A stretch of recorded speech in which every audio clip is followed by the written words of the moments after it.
Praise the Lord. கர்த்தர் நல்லவர், கர்த்தர் நல்லவர், கர்த்தர் நல்லவர். ஆண்டவருடைய நாமத்துக்கு மகிமை கிருபை உண்டாவதாக.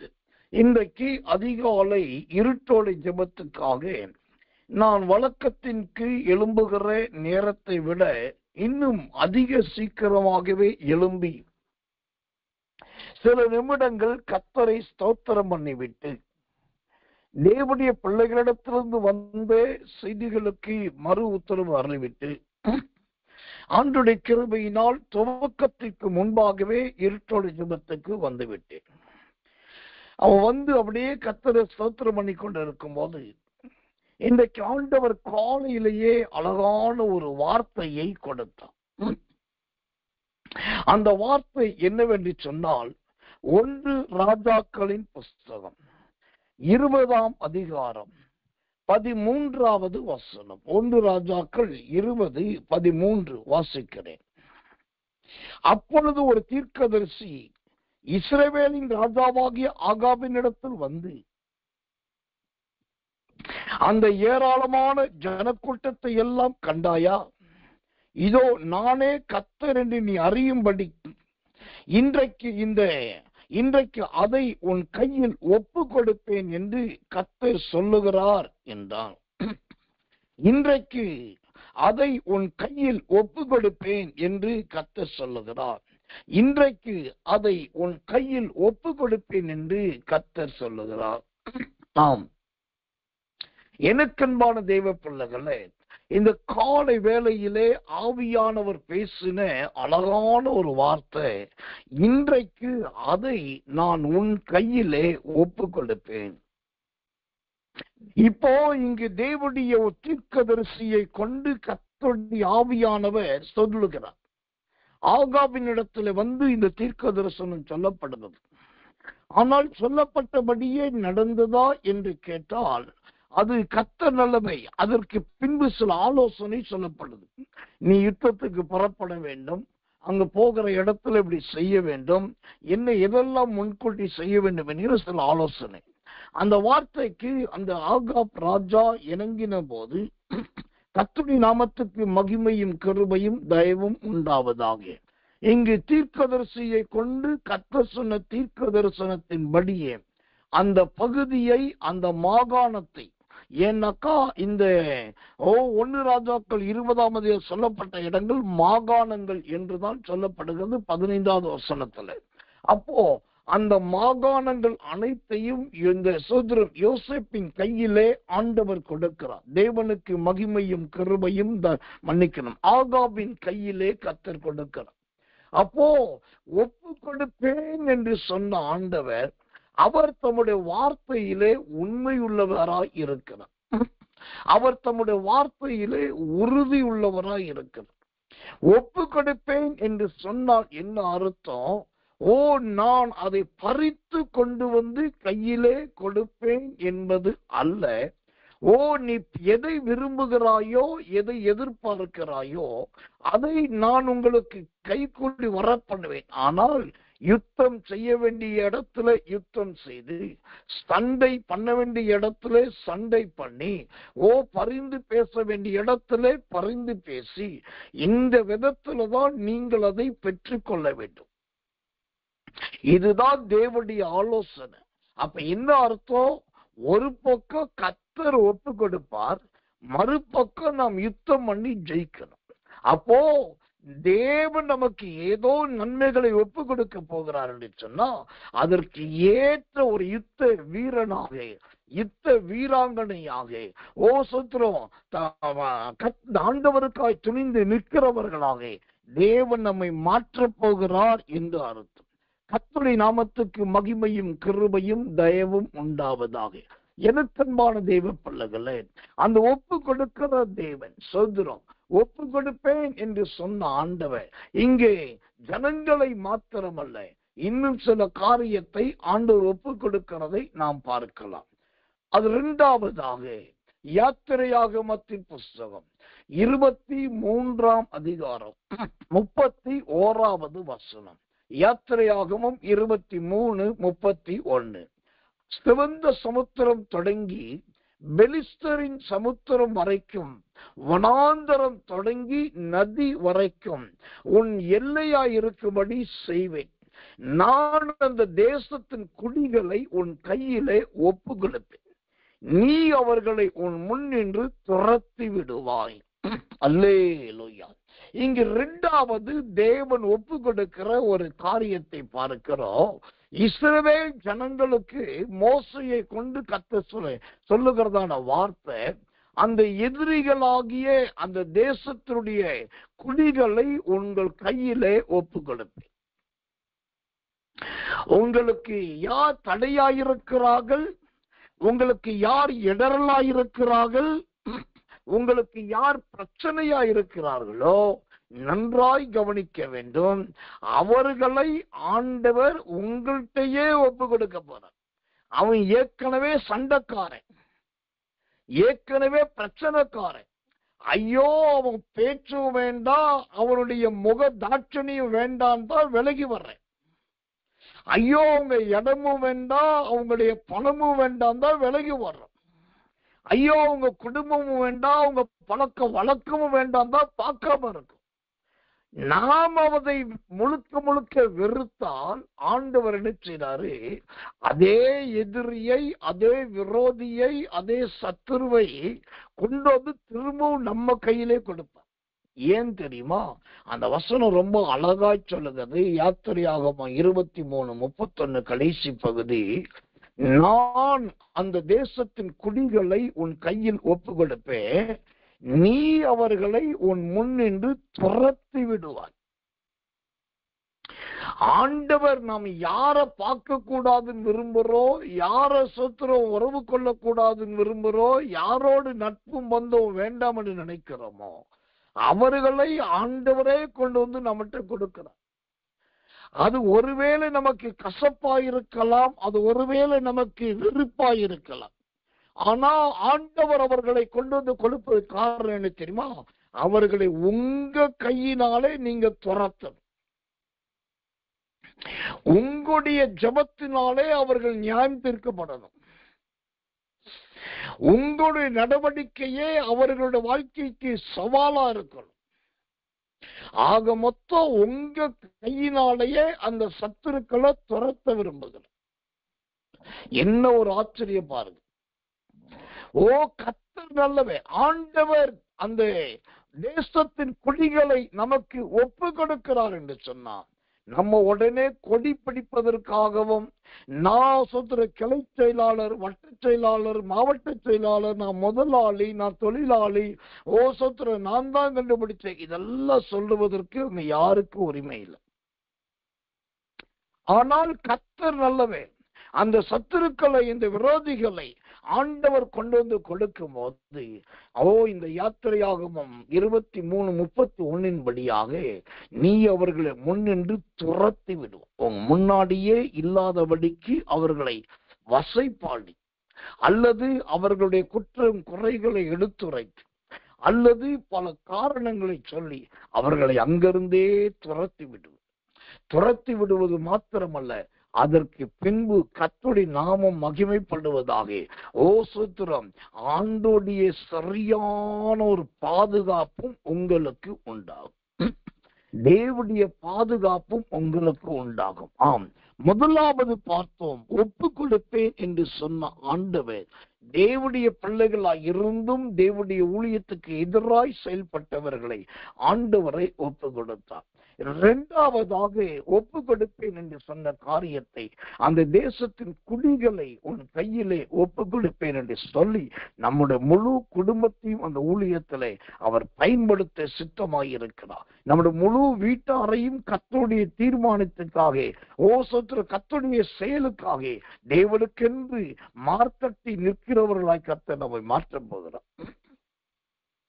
கர்த்தர் நல்லவே, கர்த்தர் நல்லவே. என்னுடைய வாழ்க்கையில ஒரு வரட்டு வைராக்கியம் உண்டு. வரட்டு வைராக்கியம்னா பிடிவாதமான விசுவாசம். எதுலனாக்கா, எனக்கு ஆண்டவர் ஒரு வார்த்தையை கொடுத்துட்டார், ஆண்டவர் ஒரு வசனத்தை கொடுத்துட்டார். இதை நான் செய்ய போறேன் அப்படின்னு சொல்லிட்டாருன்னு வச்சுக்கோங்களேன், அந்த வசனம் நடக்கிறதுக்கு, அந்த வசனம் நிறைவேறுவதற்கு எவ்வளவு நேரமானாலும் நான் தேவனுடைய பாதத்திலே விழுந்து கிடப்பேன். எத்தனை முறைனாலும் நான் ஜெபிப்பேன். ஏன்னா ஆண்டவர் சொல்லிட்டாரு, ஆண்டவர் அந்த வார்த்தையை கொடுத்துட்டார், அப்ப அது நிறைவேறணும். அதே போலதான் இன்னைக்கு காலையில ஒப்பு கொடுப்பேன் என்று கர்த்தர் பேசிக் கொண்டிருக்கிறார். ஓ கர்த்தர் நல்லவே, அந்த வார்த்தை உங்க வாழ்க்கையில, உங்க குடும்பத்துல, உங்க ஊழியத்துல, உங்க ஆவிக்குரிய ஜீவியத்துல ஆம் என்றும் ஆமேன் என்றும் நடக்கும். அவர் பொய் சொல்ல மனுஷன் அல்ல, மனமாற மனு புத்திரனும் அல்ல, அவர் சொன்னதை செய்யாமல் இருக்கவும் மாட்டார். கர்த்தருடைய நாமத்துக்கு மகிமையும் கிருபையும் தயவும் உண்டாவதாக. எனக்கன்பான தேவ பிள்ளைகளே, மகிமையின் தேவனாகிய கர்த்தருடைய கரம் ஒப்பு கொடுப்பேன் என்று சொன்னால் அதுல பல நோக்கங்கள், பல காரணங்கள் இருக்கிறது. அதை தவிர ஆண்டவர் சிலரை ஒப்பு கொடுக்கும் போது அங்க அவங்களுக்கு நடக்கிற சம்பவங்கள், அவங்க சந்தித்து விளைவெல்லாம் பார்த்தீங்கன்னா கண்களில் கண்ணீரையும் இருதயத்துல ஒரு பயத்தையும் கொண்டு வந்துவிடும். அந்த விதத்துல கர்த்தர் நம்மை ஒப்பு கொடுத்துருவார். ஆனா அப்படி இல்லாவிட்டா என்ன செய்யணும்? கர்த்தருக்கு முன்பாய் தாழ்மைப்பட்டவர்களாய் இரவும் பகலும் அவரை நோக்கி கூப்பிடுகிறவர்களாய் இருக்க வேண்டும். அப்படி இரவும் பகலும் கூப்பிடுகிறவர்களாய் இருக்கும் போது கர்த்தர் நல்லவே, நம்முடைய காரியங்கள் எதுவாய் இருந்தாலும் அதிலிருந்து பூரணமும் பரிபூர்ணமான ஜெயத்தை ஆண்டவர் கொடுப்பார், பரிபூர்ணமான வெற்றியை ஆண்டவர் கொடுப்பார், பரிபூர்ணமான சாதகமான காரியத்தை கர்த்தரே செய்வார். கர்த்தர் நல்லவே, கர்த்தர் நல்லவே, கர்த்தர் நல்லவே. ஆண்டவருடைய நாமத்துக்கு மகிமையும் கிருபையும் தயவும் உண்டாவதாக. அப்படி ஆண்டவரால் ஒப்பு கொடுக்கப்படுகிற பல காரியத்திலே இன்னொரு வசனத்தை, இன்னொரு சம்பவத்தை உங்களுக்காக நான் வாசிக்கிறேன். ஜெபத்தோடு கவனிங்கள். நியாயாதிபதிகளின் புஸ்தகம் 7ஆம் அதிகாரம் 7வது வசனம். நியாயாதிபதிகள் 7:7. அப்பொழுது கர்த்தர் கிதியோனை நோக்கி, நக்கி குடித்த அந்த 300 பேராலே நான் உங்களை ரட்சித்து மீதியானியரை உன் கையிலே ஒப்பு கொடுப்பேன். நான் உங்களை ரட்சித்து மீதியானியரை உன் கையிலே ஒப்பு கொடுப்பேன். இங்க ஆண்டவர் கிதியோன்ட்டு ரொம்ப தெளிவான ஒரு காரியத்தை சொல்றார். கிதியோனே நீ பயப்படாதே, கிதியோனே நீ ஓடி ஒளியாதே, கிதியோனே நீ எங்கும் நடந்து திரியாதே, நீ ஒன்று செய், இருக்கிற இடத்துல இரு, நிற்கிற இடத்துல நின்று கொண்டிரு. உன் பட்டணம் எது, உன் தேசம் எது, உன் பகுதி எது, அங்கேயே இரு. கிதியோனே அவர்கள் வருவார்கள், மீதியானியர்கள் வருவார்கள், சத்துருக்கள் வருவார்கள், கொலைபாதகர்கள் வருவார்கள். நீ பயப்படாதே, அங்கேயே இரு. ஒன்று நடக்கும், ஒரு நேரம் வரும். கர்த்தர் நல்லவே, அந்த மீதியானியர் என்கிற எதிரிகளுக்கு உதவி செய்கிற ஒரு தகப்பனாய் நான் உன்னை மாற்றுவேன். உங்க மூலமாத்தான் அவங்களுக்கு ஒரு சகாயம், உங்க மூலமாத்தான் அவங்களுக்கு ஒரு பெரிய தயை. இங்க கிதியோன் ஆண்டவர் தெளிவா சொல்லிட்டார், கர்த்தர் நல்லவே, கர்த்தர் நல்லவே, உன்னை ரட்சித்து மீதியானியரை உன் கையிலே ஒப்பு கொடுப்பேன். ஆண்டவர் இந்த சத்துருக்களை, விரோதியை, பகைஞரை அல்லது பொல்லாதவர்களை ஒப்பு கொடுக்கும் போது அதுக்கு முன்னாடி அவர் செய்கிற ஒரு காரியம் என்ன தெரியுமா? நம்மை ரட்சித்துக் கொள்ளுவாராம். ரட்சித்துக் கொள்ளுவார் என்றால் என்ன அர்த்தம்? மனம் திரும்ப வச்சு புது டிரெஸ் கொடுப்பார் என்பதல்ல. ரட்சித்துக் கொள்ளுவார் என்று சொன்னா, இனிமேல் தான் சண்டை பெருசாக போது, இனிமேல் தான் யுத்தம் விரிவடைய போது, இனிமேல் தான் என்ன நடக்கும் என்று தெரியலன்னு சொல்லப்படும் போது அவருடைய பிள்ளைகளை மட்டும் அவர் அழைத்து அல்லது தம்முடைய பிள்ளைகளை கொண்டு அந்த பரிசுத்தவான்களை கூப்பிட்டு அவங்களுக்கு நல்ல வஸ்திரத்தை கொடுத்து போய் ஒளிந்து கொள்ள ஆண்டவர் பலன் கொடுத்து, ஒளிந்து கொள்ள அமைதியா இருந்து விட ஆண்டவர் பலன் கொடுத்துருவோம்.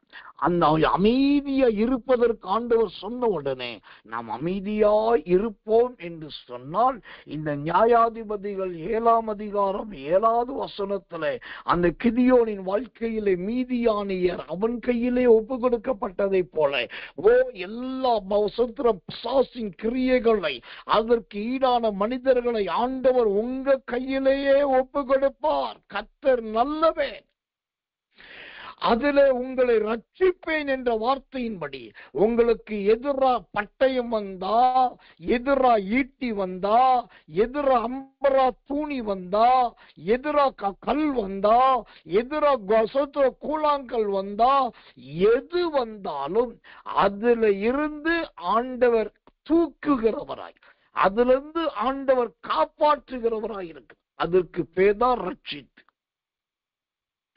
ஒரு பக்கம் உங்களை ரட்சித்து என்கிற பாதுகாப்பா, மறுபக்கம் தம்முடைய கையை நீட்டி சத்துருக்களின் பாளையங்களே, விரோதிகளின் ஸ்தலங்களே அவர் உங்க கையிலே ஒப்பு கொடுப்பார். கர்த்தருடைய நாமத்துக்கு மகிமை, கிருபை, தயை உண்டாவதாக. இந்த கிதியோனுக்கு ஒரு மகன் இருந்தான். தேவனுக்கு மகிமை. அவன் சோத்திரம், கர்த்தர் நல்லவன், நல்ல வளர்ந்த மனுஷன். ஆனா நடந்தது என்ன தெரியுமா? நீ இந்த சத்துருக்கள் மேல் விழு என்று சொன்ன உடனே அவன் பயந்து போய் வெட்டாம விழுகாம விட்டுருவான். உடனே சாக போறவனே சொல்லுவான், சத்துரு ஒரு மனுஷன் எப்படியோ அவனுடைய பலனும் அப்படி. கிதியோனுடைய வீட்டிலே அவனுடைய சொந்த மகனே பயப்படுகிறவனாய் இருந்தான். ஆனா அதே மகனுக்கு முன்பாக வயது மூத்தவராகிய கிதியோனை தைரியசாலியாய், பராக்கிரமசாலியாய் கர்த்தர் மாற்றினார். அப்போ கர்த்தர் நல்லவே, கர்த்தர் நல்லவே. அந்த சொந்த மகனால், ஒரு வாலிபனால் செய்ய முடியாத காரியத்தை கர்த்தர் நல்ல, இங்க வயது மூத்த கிதியோனை கொண்டு கர்த்தர் செய்கிறார். இதுக்கு என்ன அர்த்தம்? கடைசி நாட்களில் கர்த்தர் நல்லவே, கர்த்தர் நல்லவே. இந்த கடைசி நாட்களில் அநேகர் சோர்ந்து போவார்கள், அநேகர் தளர்ந்து போவார்கள். ஸ்தோத்திரம். அதற்கு ஏதுவான சம்பவங்கள் நடக்கும், அதற்கு ஏற்ற காரியங்கள் நடக்கும். கர்த்தர் நல்லவே. ஆனால் அந்த சோர்வுக்கு, அந்த பலவீனத்துக்கு இடம் கொடுக்காமல் கர்த்தர் நல்லவே, நாம் தைரியமாய் இருப்போம் என்று சொன்னால், எப்படிப்பட்ட சத்துருவையும் எப்படிப்பட்ட பாளையத்தையும் ஆண்டவர் நம்ம கையிலேயே ஒப்பு கொடுப்பார். நான் அந்த வசனத்தை வாசிக்கிறேன். கிதியோனுடைய மகனை குறித்த அந்த வசனம், நியாயாதிபதிகள் புஸ்தகம் 8ஆம் அதிகாரம் 21வது வசனம். நியாயாதிபதிகள் 8:21. அப்பொழுது சேபாவும் சல்முனாவும், நீரே எழுந்து எங்கள் மேல் விழும், மனுஷன் எப்படியோ அப்படியே அவன் பலனும் இருக்கும் என்றார்கள். கிதியோன் எழுந்து சேபாவையும் சல்முனாவையும் கொன்று போட்டு அவர்கள் ஒட்டகங்களின் கழுத்துகளில் இருந்த சாந்து காரைகளை எடுத்து கொண்டார். இப்ப கவனிக்கணும், கர்த்தர் நல்லவர். சேபா மற்றும் சல்முனா என்கிற 2 எதிரிகள், அது கிதியோனுக்கு விரோதமாய் வந்தவர்கள். அவர்களை கொன்று போடு என்று மகன்கிட்ட சொன்னா மகனால முடியல. அவர்களை கிதியோனே கொண்டான். கொன்றது நிமித்தம் நடந்தது என்ன? கர்த்தர் நல்லவே, கர்த்தர் நல்லவே. இந்த கிதியோனுக்குள் இருந்த பலம் மனுஷனுடைய பலம் அல்ல என்பதையும், அது தேவனுடைய பலம் என்பதையும் எல்லாரும் அறிந்து கொண்டார்கள். அல்லேலூயா. எழுதி வைத்துக் கொள்ளுங்க. என் மகன் சாதிச்சிருமா, என் மக சாதிச்சிருவா, ஏன் பிள்ளைகள் எல்லாத்தையும் பண்ணிருவாங்க நீங்க நினைப்பீங்க.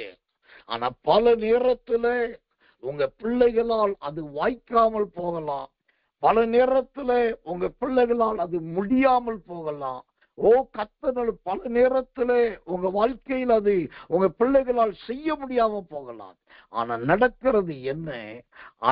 அந்த காரியத்தை வாய்க்க பண்ணுவதற்கு அவர் உங்களை பலப்படுத்துவார், உங்களை ஸ்திரப்படுத்துவார். கர்த்தருடைய நாமத்துக்கு மகிமை, கிருபை, தயை உண்டாவதாம். பழைய ஏற்பாட்டு காலத்துல ஆசாரியர்களை பார்த்தீங்கன்னா இளைஞர்களும் வாலிபர்களும் வாலிபத்தை கடந்தவர்களுமாய் நிறைய பேர் இருந்தாங்க. ஆனா புதிய ஏற்பாட்டில் ஆசாரியர்களை பார்த்தீங்கன்னாக்கா நல்ல மூத்தவர்களை, முதியவர்களை பார்க்கிறோம். இயேசுவிற்கு பெயரை சூட்டின சிமியோன் நல்ல வயது முதிர்ந்த மனுஷன். இயேசுவுக்கு வழியை ஆயத்தப்படுத்த வந்த யோவா ஸ்நானகருடைய தகப்பனாகிய அந்த சகரியா, அந்த மனுஷன் நல்ல வயது மூத்த மனுஷன். அப்போஸ்தலனாகிய பவுல் நல்ல வயது மூத்த மனிதர். பேதுரு நல்ல வயது மூத்த மனிதர். இப்ப இவங்களெல்லாம் பாருங்க, இவங்க சின்னவங்க கிடையாது, இளைஞர்கள் கிடையாது, ரொம்ப பெரிய பராக்கிரமசாலிகள் கிடையாது. இவர்களால் ஒரு பட்டயத்தை எடுத்து யுத்தம் பண்ண கூட முடியாது. ஆனா யாரால பட்டயத்தை தூக்க முடியாதோ, யாரால ஈட்டியை எடுக்க முடியாதோ அப்படிப்பட்ட மோசையத்தான், அப்படிப்பட்ட கர்த்தர் நல்லவே இந்த கிதியோனத்தான், அப்படிப்பட்ட பவுலத்தான், அப்படிப்பட்ட பேதுருவத்தான் ஆண்டவர் ரட்சிப்பின் ஊழியத்திலே வல்லமையாய் பயன்படுத்தினார். காரணம், கர்த்தர் உனக்கு ஒப்பு கொடுப்பேன் என்று சொல்லி அவர்களிடத்தில் ஆண்டவர் சொல்லி இருந்தார். சொல்லி இருந்தபடியே அந்த வயது முதிர்ந்த காலத்திலே அவர்களை கொண்டு ரட்சிப்புக்கு எதுவான பல காரியங்களை கர்த்தர் செய்ய முடிந்தது. இந்த கிருபையும் வல்லமையும் நிறைந்த வார்த்தையை கேட்கிற தேவ பிள்ளையே, உங்களுடைய ஆதங்கம் என்ன? ஐயோ எனக்கு வயசாயிட்டே போகுது. கர்த்தர் அல்லவே, தேவனுக்கு நாமத்துக்கு மகிமையும் கிருபையும் உண்டாவதாக. ஐயோ இன்னும் நான் என்னத்தை செய்ய போறேன்னு தெரியல. பிள்ளைக கிடு கிடு கிடு கிடு கிடு கிடு கிடுன்னு வளர்றாங்க. அவங்க பாட்டுக்கு இஷ்டத்துக்கு மேல வந்துட்டாங்க. ஆனா நான் இருக்கிற நிலைமையில இருக்கிறேன், நான் என்ன செய்ய போறேன்னு சொல்லி நீங்க பயப்படலாம், கலங்கலாம். எழுதி வைத்துக் கொள்ளுங்கள். அந்த நியாயாதிபதிகள் 7ஆம் அதிகாரம் 7வது வசனத்தின்படி தேவனாகிய கர்த்தர் உங்களை ரட்சித்து சத்துரம் அந்த சத்துருக்களை உங்க கையிலே கொடுத்து நீங்கள் அதை ஜெயிக்கத்தக்கதாய் ஆண்டவர் மாற்றுவார். மற்றவர்களால் முடியாததை உங்களை கொண்டு கர்த்தர் முடிய வைப்பார். மற்றவர்களால் இயலாததை உங்களை கொண்டு கர்த்தர் செய்ய வைப்பார். பைபிள்ல ஒரு ஆச்சரியமான ஒரு சம்பவம் இருக்கு பாருங்க. கர்த்தர் நல்லவே, வயது மூத்த மனுஷன் நோவா. இந்த நோவாவுக்கு ஏற்கனவே வயது நல்ல ஆயிருச்சு, ஏறத்தாழ 950 வயசு அப்படின்னு பைபிள் சொல்லுது. ஆனா அதே நோவாவுக்கு 3 வாலிபர்கள் இருந்தாங்க. புதுசா கல்யாணம் பண்ணக்கூடியவங்க, கல்யாணம் பண்ணணும். அவங்க யாரு? சேம் என்கிற ஒரு மகன், காம் என்கிற ஒரு மகன், சொல்லிருவாங்க ஆப்பேத் என்கிற ஒரு மகன். சேம், காம், யாப்பேத், இந்த 3 பேர் இருந்தாங்க. நீங்க பைபிளை நல்லா படிச்சு பார்த்தீங்கன்னா, இந்த வெள்ளத்துக்கு முன்பாக இந்த சேம், காம், யாப்பேத் இந்த 3 பேரும் பெருசா எந்த காரியத்தையும் செய்யல, பெருசா எதையும் சாதிக்கல. ஆனா வயது மூத்த, நரம்புகள் தளர்ந்த, கர்த்தர் நல்ல வயசான அந்த நோவா கிட்டதான் முழு பூமியையும் கர்த்தர் ஒப்பு கொடுத்தார். அந்த நோவாவிடத்தில்தான் முழு பூமியையும் தேவன் அர்ப்பணித்தார். ஒப்பு கொடுப்பேன் என்று சொன்ன ஆண்டவர் அங்கு கர்த்தர் நல்லவே வேறு எதையோ ஒப்பு கொடுக்கவில்லை, ஒட்டுமொத்த பூமியையும் நியாயம் தீர்க்கக்கூடிய ஒரு மனுஷனாய் நோவாவை கர்த்தர் மாற்றினார். அங்கு வருகிற வானத்திலிருந்து பெய்கிற மழையை நோவாவுக்கு ஒப்பு கொடுத்தார். பூமியின் ஊற்றுக்கண்களை கர்த்தர் நோவாவுக்கு ஒப்பு கொடுத்தார். கர்த்தர் நல்லவே.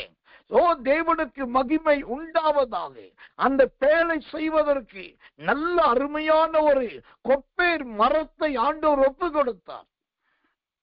அந்த சோத்திரம் அந்த காலத்தில் இருந்த மகா கொடிய விலங்குகள் எல்லாமே பெரிய பெரிய பெரிய பெரிய பெரிய விலங்குகள், அவ்வளோ பெரிய கொடிய விலங்குகளை எல்லாம் நோவாவின் கையிலே ஆண்டவர் ஒப்பு கொடுத்தார்.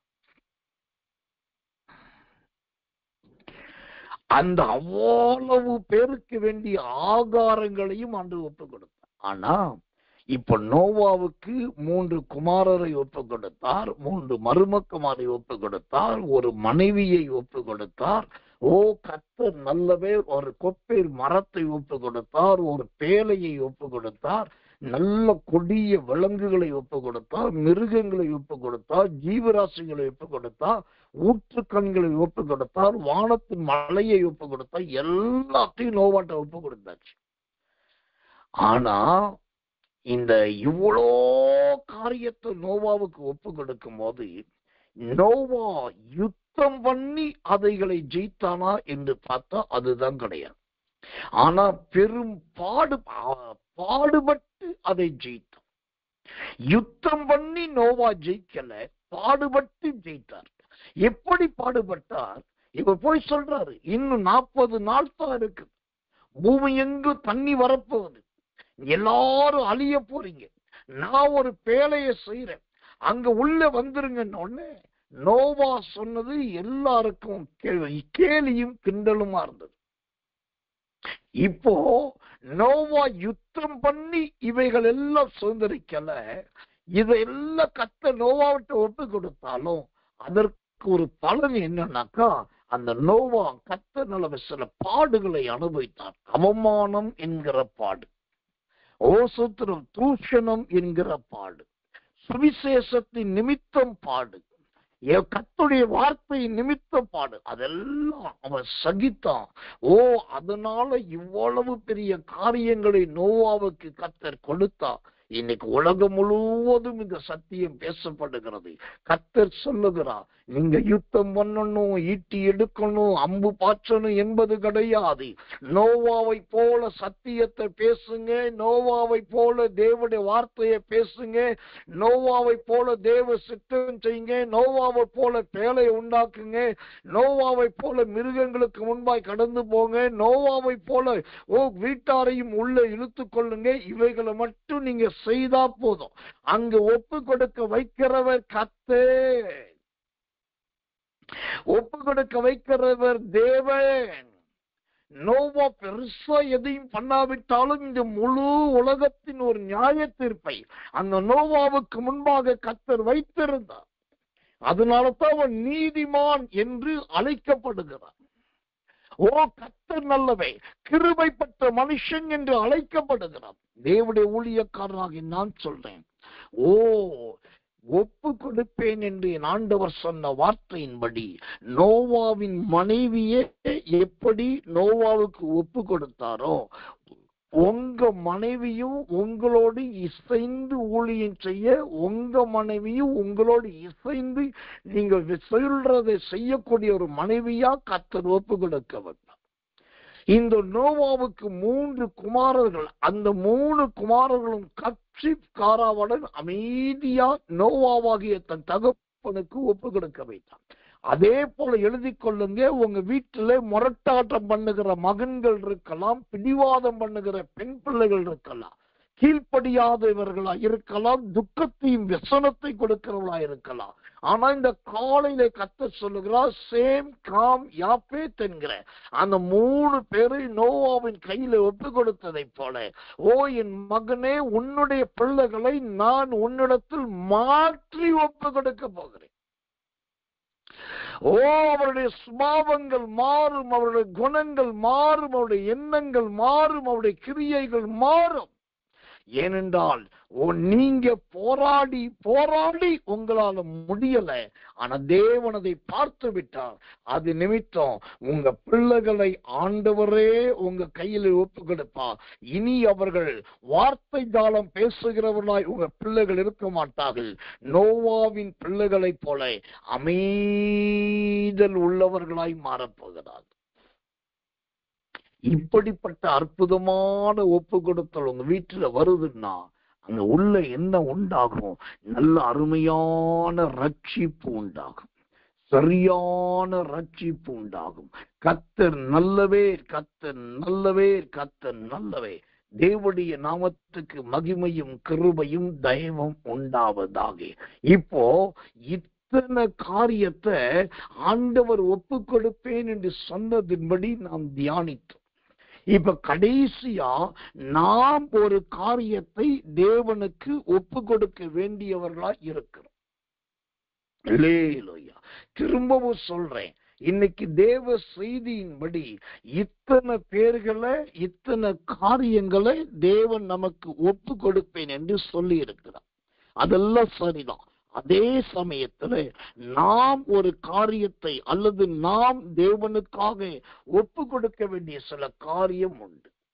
அப்படி எதை ஒப்பு கொடுக்க வேண்டும்? அருமையான ஒரு வசனத்தை வாசிக்கிறேன்.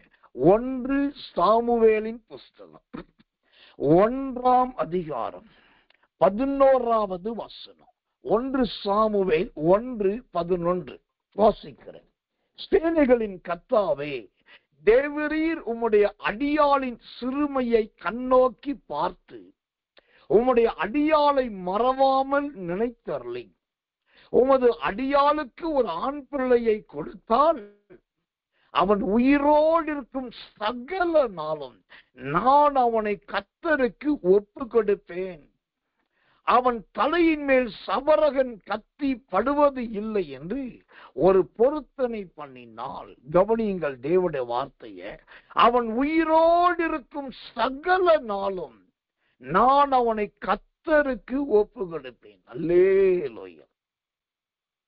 ஒரு கருத்துள்ள ஒரு தாய், நல்ல ஒழுக்கமுள்ள ஒரு தாய், கருத்துள்ள தாய், ஒழுக்கமுள்ள தாய் என்று சொல்லுவதை விட கர்த்தருடைய பிரமாணத்தின்படி வாழ்ந்த அருமையான ஒரு தாய், அந்த கர்த்தருடைய பிரமாணத்தின்படி வாழ்ந்த அந்த தாய் இங்க என்ன செய்கிறாள் பாருங்க. அருமையான ஒரு அறிக்கையை தேவனுக்கு முன்பாய் சமர்ப்பிக்கிறார். அவளுடைய அறிக்கை என்னன்னா, அந்த 11ஆம் வசனம் ரொம்ப பெரிய வசனம், ஆனாலும் அந்த அறிக்கையில் ஒரு சாராம்சம் இருக்கு பாருங்க. என்ன சாராம்சம்? அந்த தாய் சொல்லுகிறார், தன் குமாரனாகிய சாமுவேலை பற்றி ஆண்டவர்கிட்ட சொல்றா, அவன் உயிரோடு இருக்கும் சகல நாளும் நான் அவனை கர்த்தருக்கு ஒப்பு கொடுப்பேன். அல்லேலூயா. அவன் உயிரோடு இருக்கும் சகல நாளும் நான் அவனை கர்த்தருக்கு ஒப்பு கொடுப்பேன். இதுதாங்க நல்ல தேவனோடு வாழ்கிற தாய்மாருடைய உண்மையான ஜீவியம். இப்ப இந்த செய்தியை கேட்கிற தேவ பிள்ளைகளே, இத 1 சாமுவேல் 1:11 அன்னாள் தன் குமாரனாகிய சாமுவேலை ஒரு உறுதியா சொல்லிட்டார், நீ உயிரோடு இருக்கிற வரைக்கும் இங்கதான் இருக்கணும், நீ சாகுற வரைக்கும் இங்கதான் இருக்கணும், இங்கதான் இருக்கணும், இங்கதான் ஊழியம் செய்யணும். இந்த ஊழியத்தை விட்டு நீ வெளியேறக்கூடாது, இந்த ஆசாரியனாகிய இந்த தேவ மனுஷனை விட்டு வெளியேறக்கூடாது. ஏன்னாக்கா உன்னை நான் கர்த்தருக்கு ஒப்பு கொடுத்திருக்கிறேன் அப்படின்னு சொல்லி அந்த தாய் சாமுவேல்கிட்ட சொல்லியாச்சு. இப்போ இந்த தாயை பாருங்க, கொஞ்ச நாள் ஊழியத்துக்கு அனுப்பல, நீ அங்க போய் ஊழியம் செய், அங்க லேவிட்டு அந்த சோத்திர ஏலிகிட்ட இரு, அந்த ஷீலோவில தங்கி இரு, அங்க சோத்திர ஓப்பனி பிரகாசம் வருவாங்க, அதெல்லாம் பாருன்னு சொல்லி அனுப்பாம அவர் ரொம்ப அருமையான வார்த்தையை பயன்படுத்துகிறாள். நீ உயிரோடு இருக்கும் நாளெல்லாம், அவன் உயிரோடு இருக்கும் சகல நாளும் நான் அவனை கர்த்தருக்கு ஒப்பு கொடுப்பேன். எனக்கன்பானவர்களே, உங்க மகனை இந்த ஊழியத்துக்கு நீங்க ஒப்பு கொடுக்க ஆயத்தமா? உங்களை இந்த ஊழியம் உருவாக்குது. உங்களுக்கு இந்த ஊழியம் சத்தியத்தை சொல்லிக் கொடுக்குது. உங்களுக்கு இந்த ஊழியம் ஊழியத்தை கொடுத்தது. உங்களுக்கு இந்த ஊழியம் தேவனுடைய மகிமையை வெளிப்படுத்து. நீங்க இந்த ஊழியத்தின் மூலமா ஊழியக்காரன் என்று அங்கீகரிக்கப்பட்டிருக்கீங்க. நீங்க இந்த ஊழியத்தின் மூலமா ஊழியக்காரி என்று அங்கீகரிக்கப்பட்டிருக்கீங்க. நீங்க இந்த இயேசுவின் வல்லமை ஊழியத்தின் மூலம் கண்காணி என்று கூப்பிடப்படுகிறீர்கள்.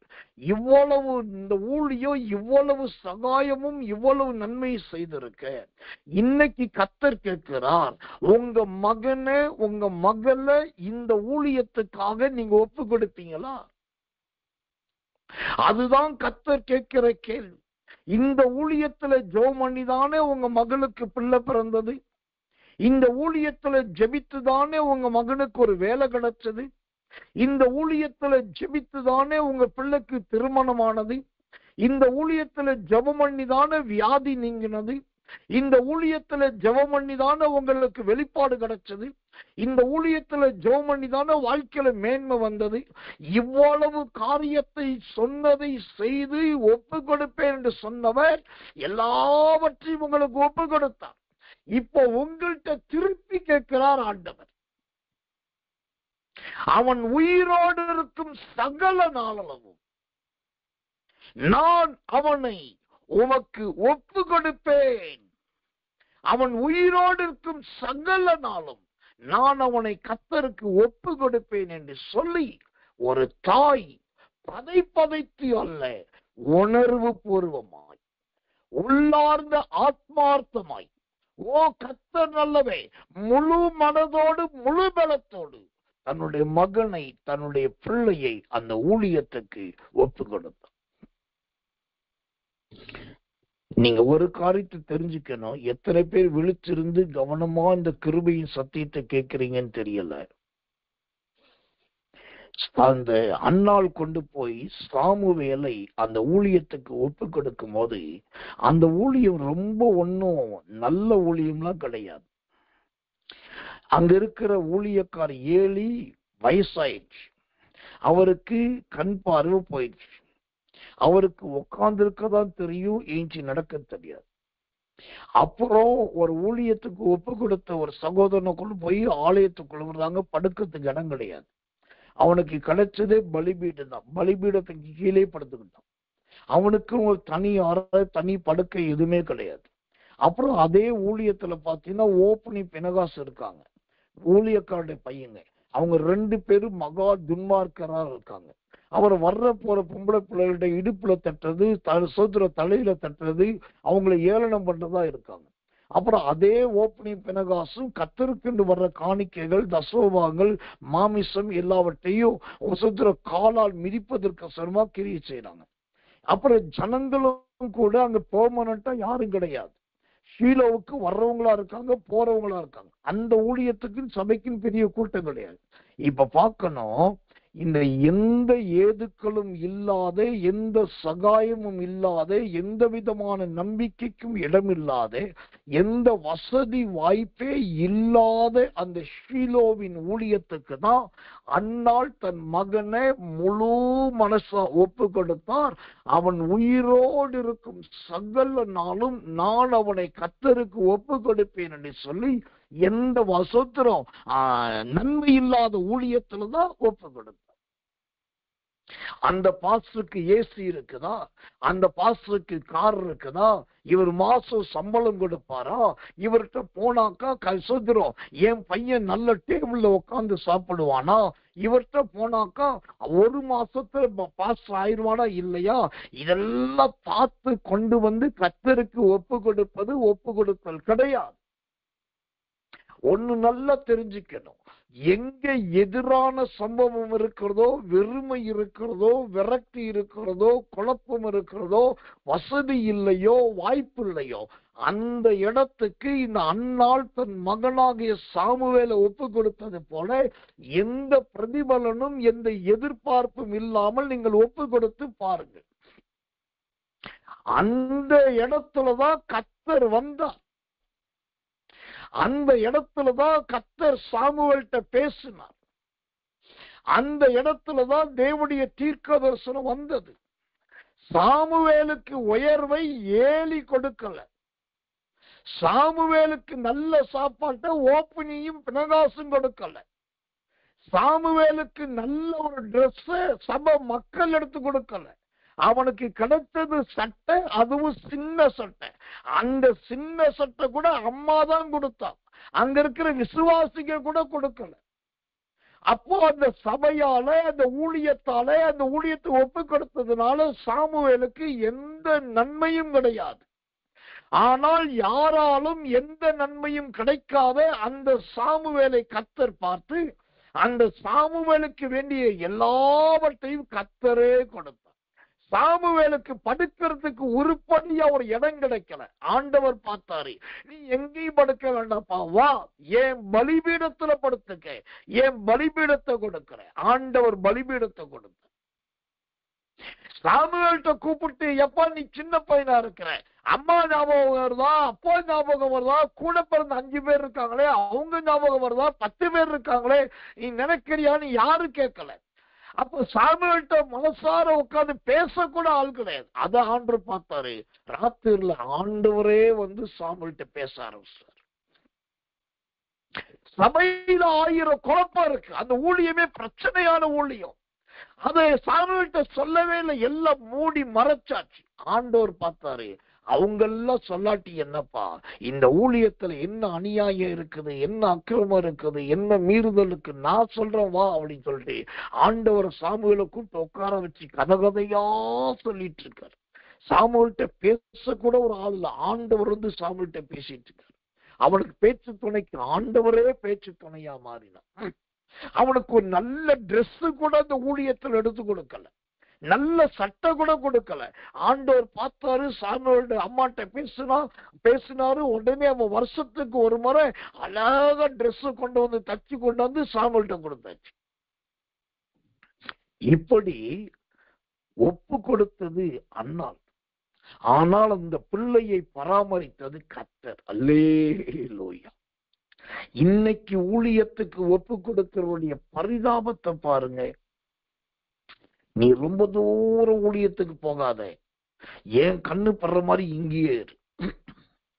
அந்த ஆட்களெல்லாம் போவாத. அவங்களுக்கு ஒரு வண்டி கிடையாது, ஒரு பைக்கு கிடையாது, ஒரு காரு கிடையாது, ஒரு செல்வம் கிடையாது, சொந்த வீடு கிடையாது, சொந்த நிலம் கிடையாது. அவங்களே ஒண்ணும் இல்லாம இருக்க. அங்க போய் என்ன செய்ய போற? இங்க வா, நான் ஒரு ஊழியத்தை சொல்றேன். அங்க போய் பாரு, அவங்கள்ட்ட 10 கார் இருக்கு, 4 வேன் இருக்குது, 20 வேலைக்காரங்க இருக்காங்க, நிறைய பிரான்சஸ் இருக்குது, நிறைய சபை இருக்குது, நிறைய விதவித ஊழியர். அங்க போ.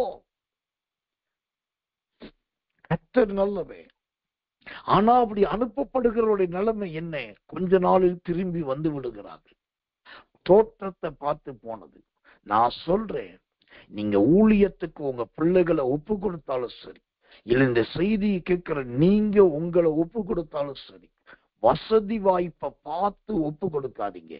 சாமுவேல் ஷீலோவின் ஊழியத்துக்கு ஒப்பு கொடுக்கப்பட்டாலும் அந்த சாமுவேலுக்கு வேண்டிய பேச்சு துணை, சாமுவேலுக்கு வேண்டிய சட்டை, சாமுவேலுக்கு வேண்டிய படுக்க வேண்டிய இடம், சாமுவேலுக்கு வேண்டிய வெளிப்பாடு, சாமுவேலுக்கு வேண்டிய தீர்க்க தரிசனம் எல்லாத்தையும் கொடுத்தது கர்த்தர்.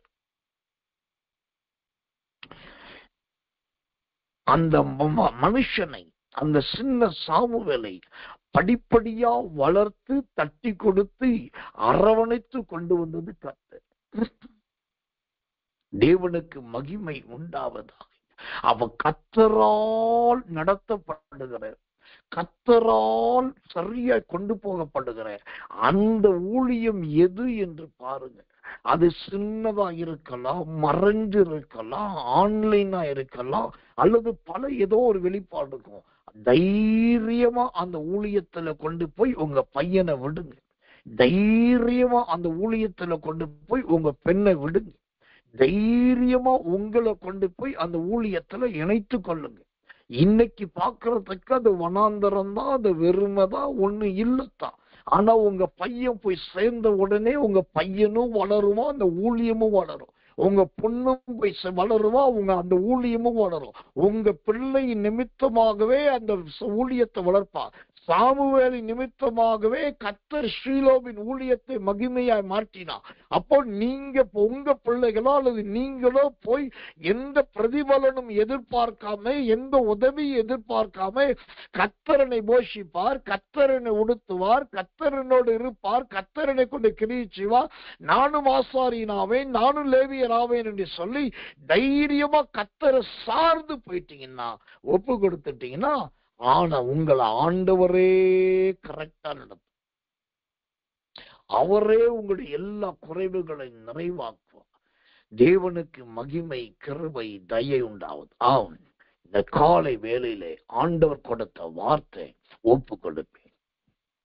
பல காரியத்தை ஒப்பு கொடுத்த ஆண்டவர் கடைசியாய் கேட்கிறார், ஓ உன் பிள்ளைகளை அல்லது உன்னை, உங்களை, ஓ உயிரோடு இருக்கும் சகல நாளளவும் கர்த்தருக்காக உங்களால் ஒப்பு கொடுக்க முடியுமா? உயிரோடு இருக்கிற சகல நாளளவும் கர்த்தருக்கு ஊழியம் செய்ய உங்களை ஒப்பு கொடுக்க முடியுமா? அதைத்தான் கர்த்தர் விரும்புகிறார். இந்த காலை வேளையில் ஆண்டவர்கிட்ட சொல்லுவோம், ஆண்டவரே, நான் முதலாவது என்னை உமக்கு ஒப்பு கொடுக்கிறேன். இரண்டாவது, எனக்கு பெண் பிள்ளை உண்டு, பெண் பிள்ளைகளை ஒப்பு கொடுக்கிறேன். மூணாவது, எனக்கு ஆண் பிள்ளை உண்டு, ஆண் பிள்ளைகளை ஒப்பு கொடுக்கிறேன். ஆண்டவரே, நாலாவது, எனக்குடைய மருமகமார் உண்டு, அந்த மருமக்குமாரை உமக்கு ஒப்பு கொடுக்கிறேன். இவர்கள் எல்லாரையும் நல்ல பேர் பெற்ற இன்டர்நேஷனல் மினிஸ்ட்ரி, ஓ சுத்ர படாபத்தா இருக்கிற இடங்களாய் அல்ல, அந்த சாமுவேலை போல படுக்க கூட இடமில்லாத ஊழியத்துல, ஓ கர்த்தர் நல்லவே, ட்ரெஸ் கூட கொடுக்க முடியாத ஊழியத்தில் ஒரு சாமுவேலை விட்டதை போல நான் விடுகிறேன். ஆண்டவரே, என் பிள்ளைகளை நீரே நடத்தும், என் பிள்ளைகளுக்கு நீரே பாடத்தை கற்றுக்கொண்டும், உம்மால் போஷிக்கப்படட்டும் என்று நல்ல ஒப்பு கொடுத்து கண்ணீரோடு அர்ப்பணித்து பாருங்க. ஒரு ஊழியக்காரனா நான் சொல்றேன், ஆண்டவர் உங்க பிள்ளைகளை மகிமையிலும் மகத்துவத்திலும் சத்தியத்திலும் ஞானத்திலும் பெருகினவர்களாய் கர்த்தர் மாற்றுவார். அப்படி மாற்றுகிறவர் தான் நம்முடைய தேவன். அப்படிப்பட்ட ஒரு ஒப்பு கொடுத்தல் ரொம்ப தேவை. அப்படிப்பட்ட ஒரு ஒப்பு கொடுத்தல் ரொம்ப அவசியம்.